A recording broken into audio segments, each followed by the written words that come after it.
Pop legend, just weeks ago, the internet was rallying behind Alicia Brown after horrific Ring camera footage surfaced, showing hip-hop legend Big Tigger allegedly assaulting her. But in a plot twist, Alicia is now the one behind bars.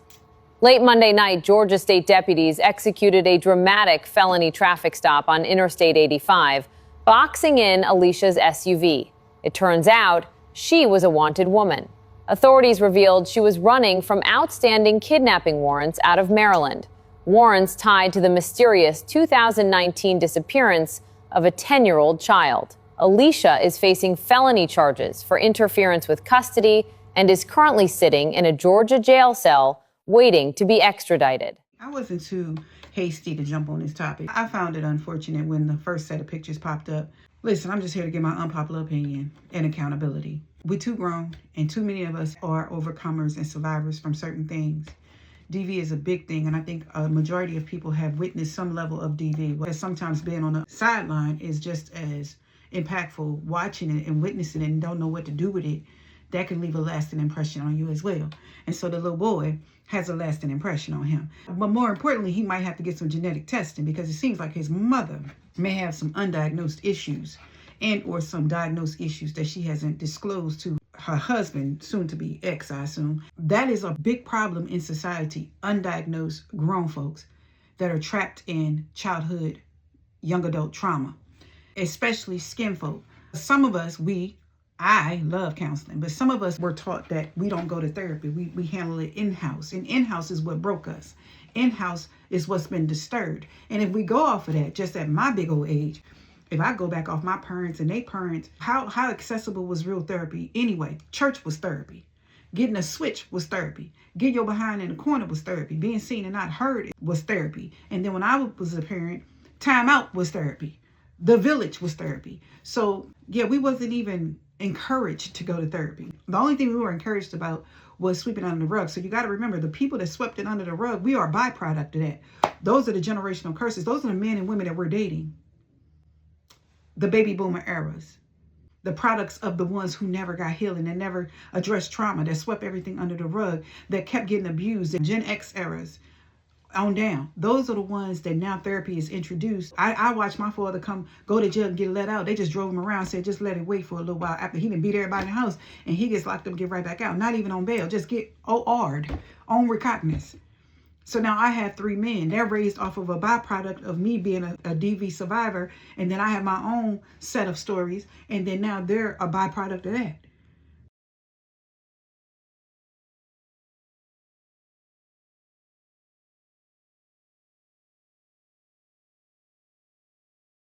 So you have to encourage mental health assessing. Even if it's just you're a witness to it. Again, you could just literally be present for it and it impacts you just like you're being struck. So somebody in the family get the little boy some help. 2, that lady got some deep-rooted issues. Some deep-rooted issues to even think it was okay to have your son video something and you want it. I'm coming from that lane. You're a wanted woman. You ain't brought yourself to the table to address the things that you want it for, the questions that need to be answered, the things that make them put a jacket on you. You haven't addressed it. You fleed some things. You haven't taken accountability.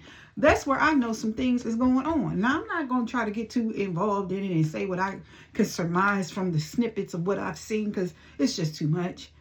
I'm not that invested. I am a woman first, so I identify with, are you good? Are you straight? Now, let's get to conflict resolution. Now, let me hold you accountable. It's also about who you choose, who you think is the one. Child, everybody ain't the one. They ain't the 2 either, okay? They ain't even in the number, okay? You got to put that down, okay? Now, I don't know if Tigger looked in her eyes and just chose to ignore the wondering eyes, but I could see something was distorted when I first seen the first picture that the world seen with the little slit. And I have been out the loop with this. But did we ever find out where those bruises came from?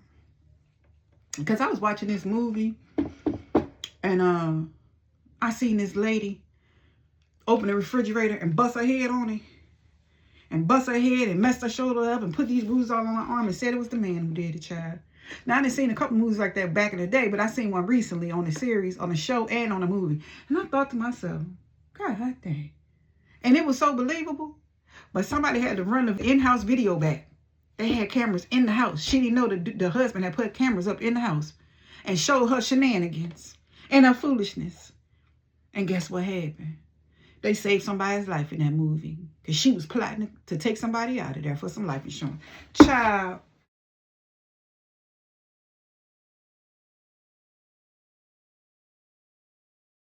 I just wanted God to have his way. And it looks like God is having his way all up and through the mess. And I'm not too quick to jump off the ledge and say what somebody would or wouldn't do, what Tigger did or didn't do. But you're going to video your own stuff, we going to comment on it. Okay? I'm sorry. That's where I'm coming from. You got the audacity to show us in living color 4K resolution. We got questions. And God just answered them. Because you locked up. Child. And you done messed up somebody's career. Child. Did you have a career? Do you know how hard it is to work for a career? Men or women lying on men or women. Y'all need to stop. Y'all need to stop. I ain't going to go into the phone situation. I ain't going to go into all of that because everybody did a little bit of crazy things in relationships, men and women.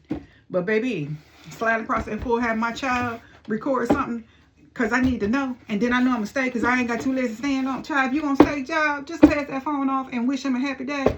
Be like, you know what? I'm cool on you. Just for you wrestling me to the floor to get your phone back. I'm cool on you.